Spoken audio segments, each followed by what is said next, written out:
Hello everyone, welcome back to our YouTube channel Agri. This is our lecture series for IBPS AFO mains exam and also useful for other agriculture exams.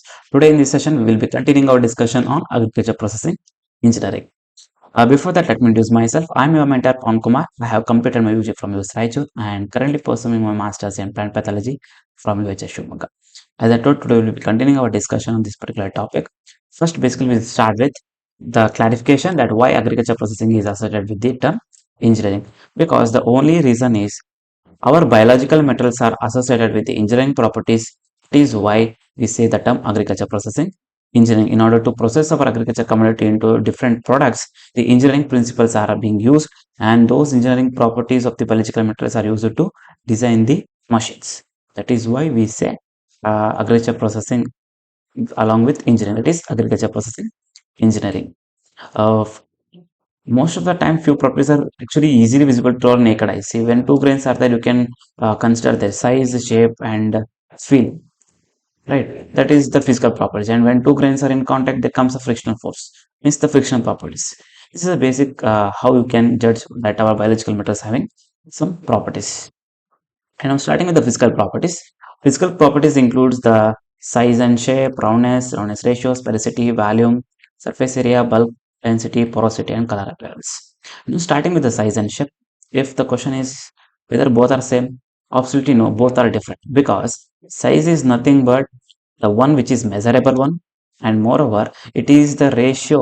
That is nothing but it is a geometric meaning of the length, breadth, and thickness that gives us the size, whereas shape is simply a form of an object.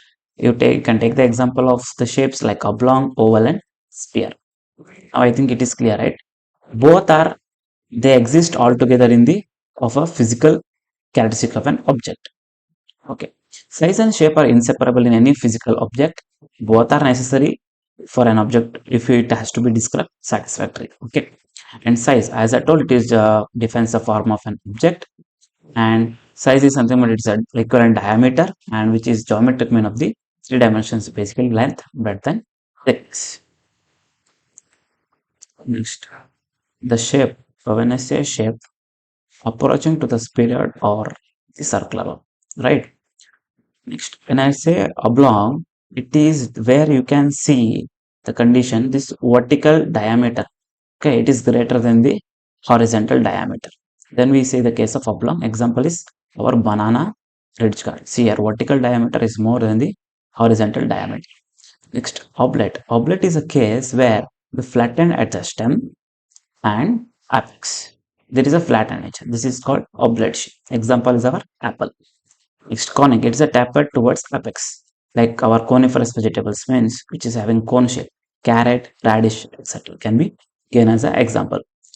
Next, talking about the sphericity. Sphericity is nothing but it is a ratio of the diameter of the largest inscribed circle to the diameter of the smallest circumscribed circle. You can calculate the sphericity by the formula di by dc. And now the question is why this is useful. Okay, this is useful in determining the volume of the hoppers. If you know the sphericity, means you will be knowing the volume of that particular one uh, fruit, for example, apple. Okay, volume of one apple you will be knowing. Okay, through by the terms of sphericity, by measuring all these things. And if you know the volume of one apple, if you are suppose you want to accommodate 50 apples, we'll be calculating it. How much volume is necessary to accommodate the 50 apples. Thereby, you can design the volume of the hoppers, where in future will be feeding your apples to make any juice or any. Okay, and which device is used for measuring the sphericity? If you ask, it is the screw gauge. Screw gauge is used for measuring the sphericity. Next is with respect to the measurement of the volume, density, and specific gravity. And the knowledge of surface area is important in building and engineering, handling, and the processing of the product. And surface area is measured by three ways, that is graphical, airflow planimeter method, and digital planimeter. And this is the graphical method where the leaf surface will be based on the graph and will be measuring the leaf surface area. And next, it is a digital. Digitally, you can measuring the this particular surface area. Next, with respect to the airflow planimeter method, this is the device which will be used for measuring the surface area in a airflow planimeter method.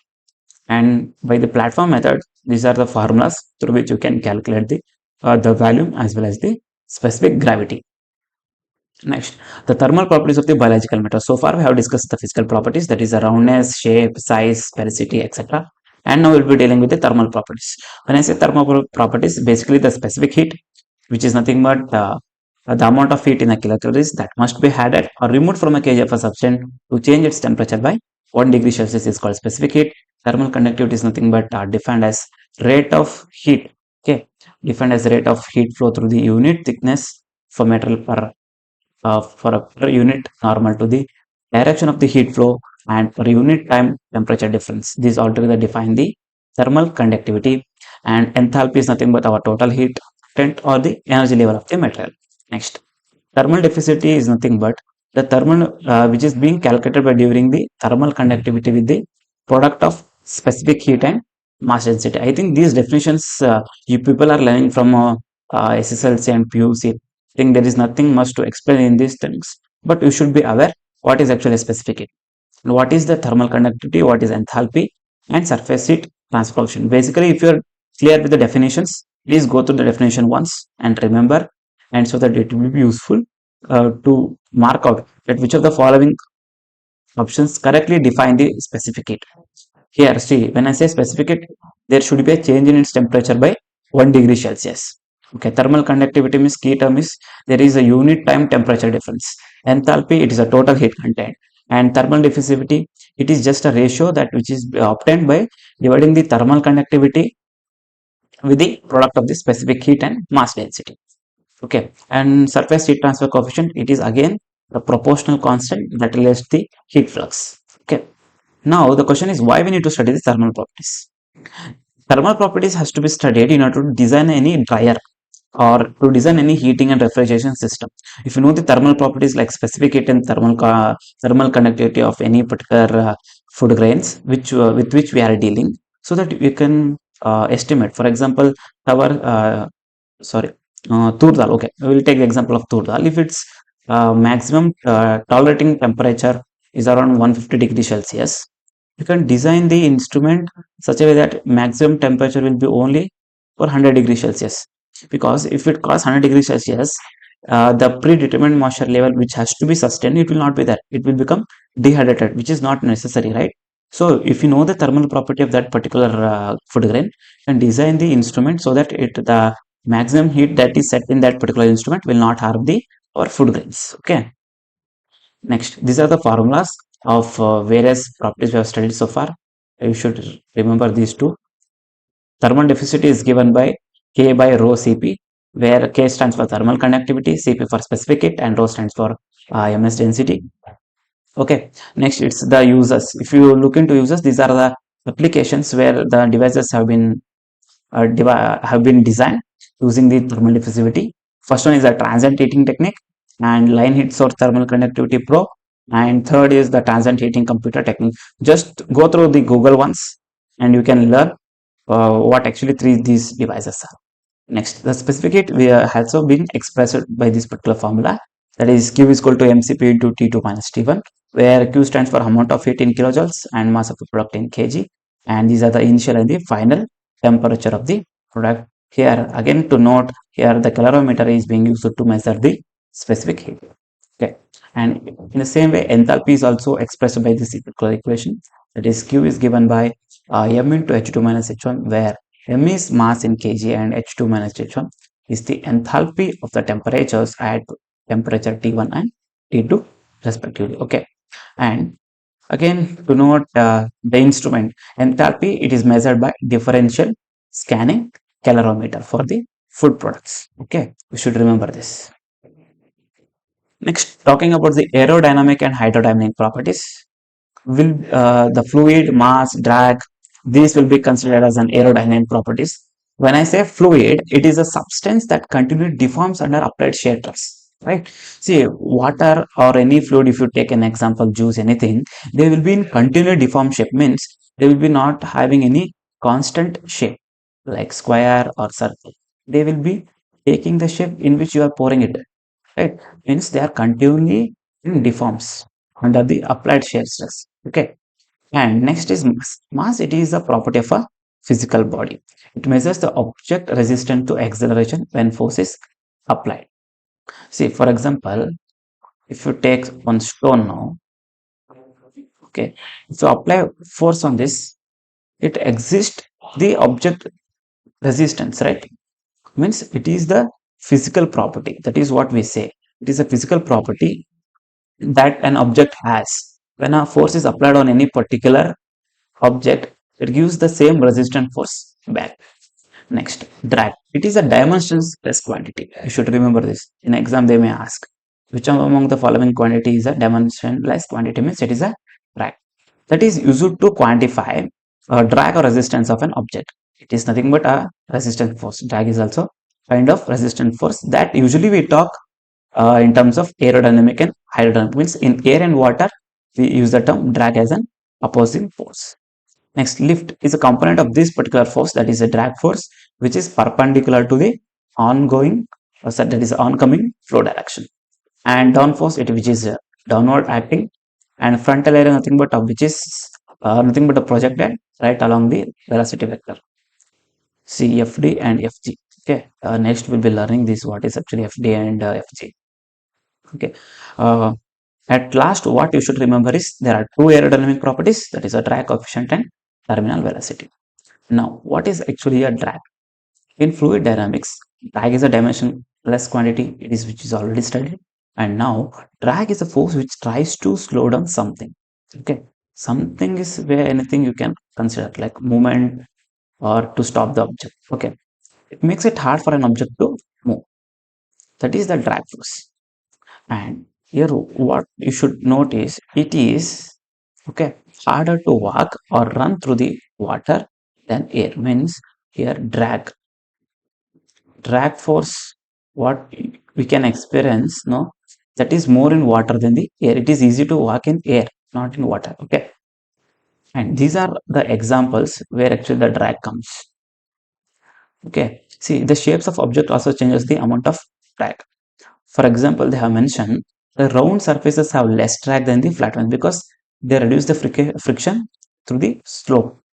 Next, narrow surfaces have less drag than wide ones. If the surface is having narrow surfaces, then also the drag will be less. And the more air hits the surface, the more drag it comes. How much force on the object comes, that much back the opposition force will be there always, right? Yes. And next, two force acting on the body. Consider this is the body, and air is in this particular direction. Okay, lift force will be in the upward, and the drag force will be the direction that is in the pulling body. Okay, should look into this graph once so it will be clear. Okay, one more thing, see, frontal area I was talking that it is nothing but projected right along the velocity vector. Okay, that you should remember that particular frontal area. Next, the terminal velocity. Okay, in the terminal velocity what it happens is in a free fall the object will attain a constant terminal velocity, that is Vt, at which the net gravitational accelerating force is equal to upward drag resisting force Ft. What they're saying is when an object attains terminal velocity Vt, at that time Fd will be equal to Fg. This is very important to remember. Okay, Fd is equal to Fg. When object falls towards the ground is also example for the terminal velocity, that is a free fall condition. Okay, and the terminal velocity of an object depends on two things, that is the properties of the fluid and the mass of the object. Next, sorry, again one more property, it is that projected cross sectional area of the product. It also it depends on how much area that particular object is covering. You can see, look into this free fall man, see how much area this particular person is covering. That cross sectional area also depends for the terminal velocity. Next, air density increases with a decreasing altitude at about 1%, that is 80 meters. And for object falling through the atmosphere, for every 160 meters of fall, terminal velocity decreases as 1%. These are the standard things you should keep a note. Okay. And here important is this, terminal velocity will be almost equal, that is Fd is equal to Fg. That is what they said. When object that is in free fall, when object will be attain the constant terminal velocity at which the net gravitational accelerating force will be equal to upward drag force, that is Fd. You should make note of this particular statement. Next, the definition, you know that the definition of the terminal velocity now, right? Now the terminal velocity is calculated using this particular formula. Should make a note of it. And what they use W here in the formula is the weight of the particle, G is the acceleration due to gravity, and rho p and rho f are the mass density of the particle, of the of the particle and the fluid respectively. And this is what the equation says. Okay. Next, the air velocity required for some airborne or some agriculture materials is given. You can look into it and make a note. Okay. Next, what are the application of these aerodynamic properties? That is in manufacturing of the applications of processing instruments. First is pneumatic separator. It is based on the difference in aerodynamic properties. That is the density matter usually. Okay. What happens here is air is used to lift the chaffy, light and dusty materials out of the crane, while heavier metal will move downwards. That is, they will be collected to the outlet.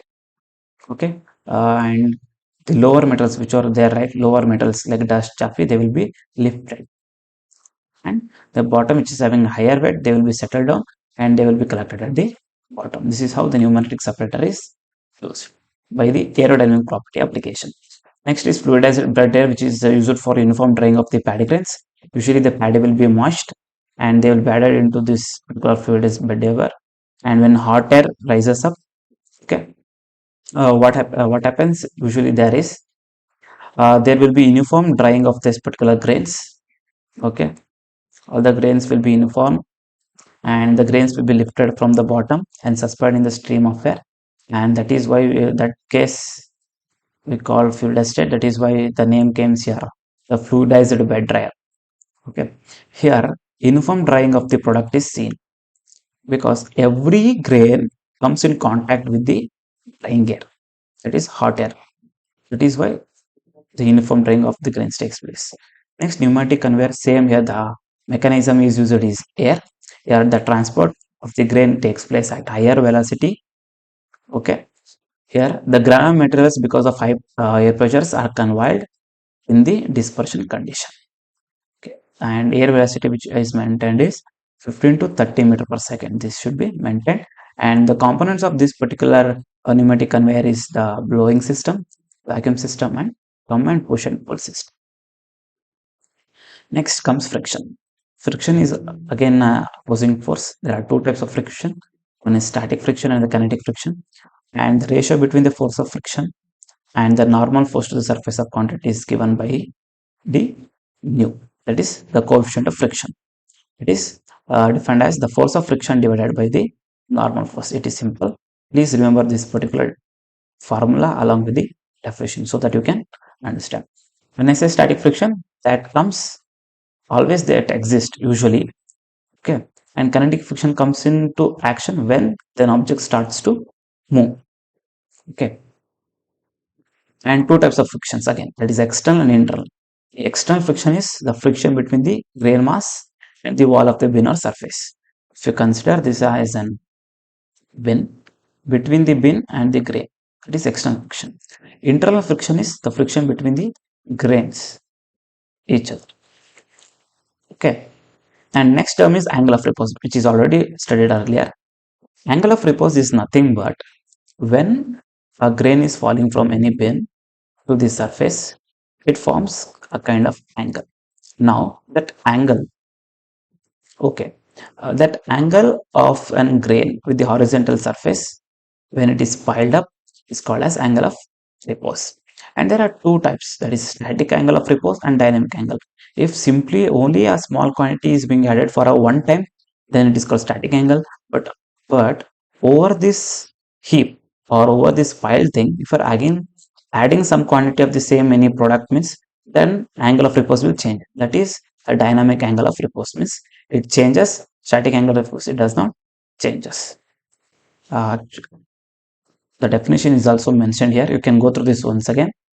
Okay, the angle of friction taken by the solid, granular solid to about slide upon to itself. Whereas dynamic angle of repose is when bulk of grain is in motion. Means when this grain will be in motion again, right? If you are adding once again, so when the bulk of grain is again in motion, then the angle of repose changes. That is we call as dynamic angle of repose. Next, mechanical properties are those properties which affects the behavior of the agriculture materials under the applied force. Under the applied force, there will be change in the behavior of the agriculture materials. They are called as mechanical properties. Hardness and the compressive strength.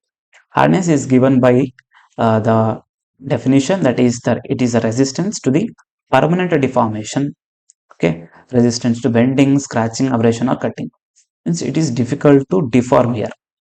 And the instruments used for measuring is penetrometer and the texture analyzer for measuring the hardness. And for the compressive strength, it is the external load by the area normal to the load, and its importance is the size reduction of the grains and seed resistance to cracking, harvesting, and handling system. If you know the compressive strength of any particular grain, say maize, if you know this compressive strength means how much load, external load, it can tolerate.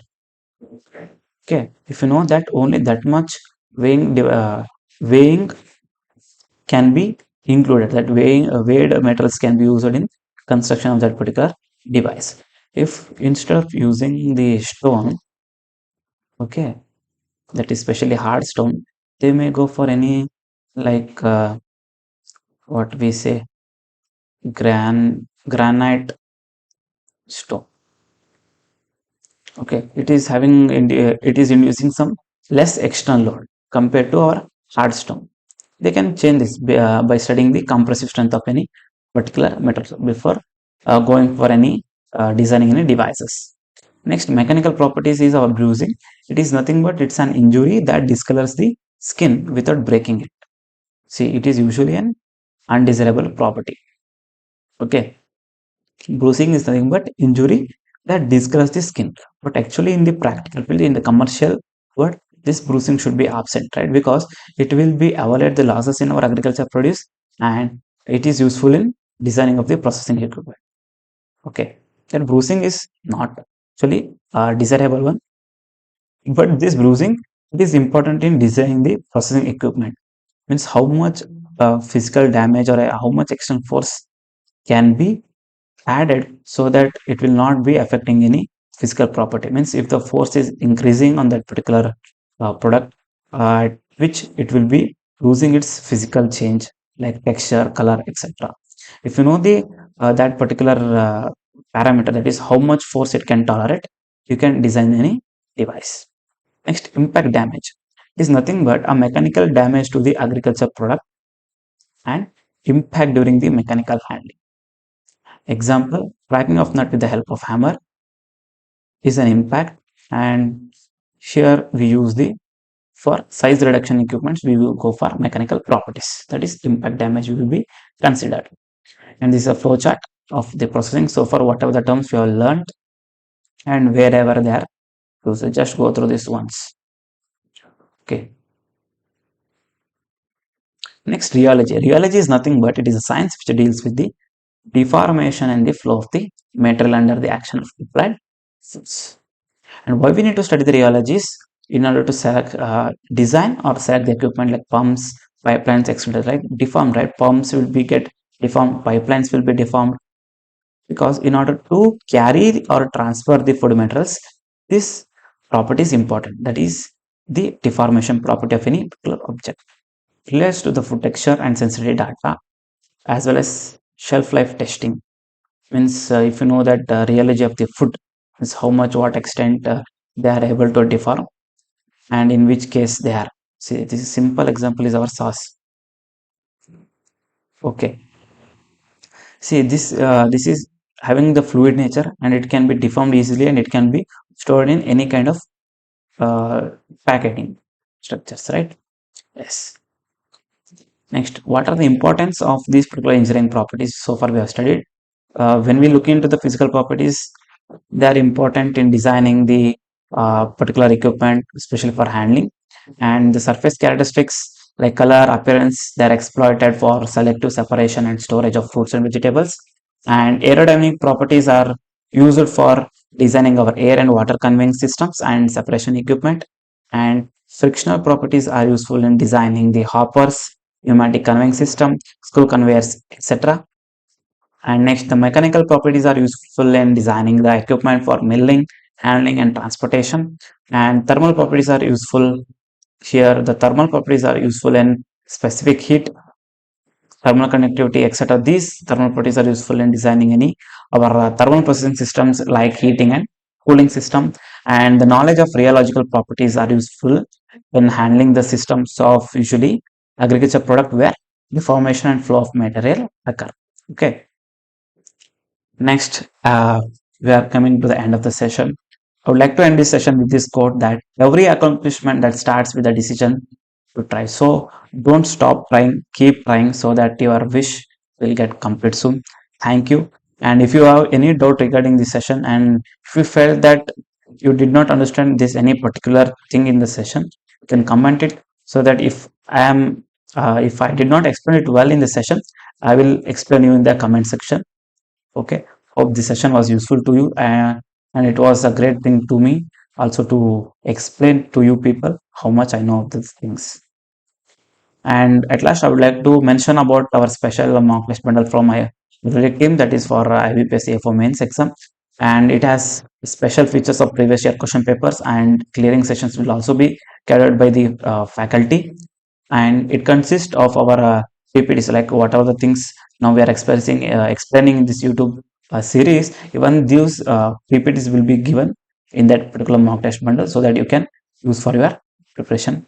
Thank you.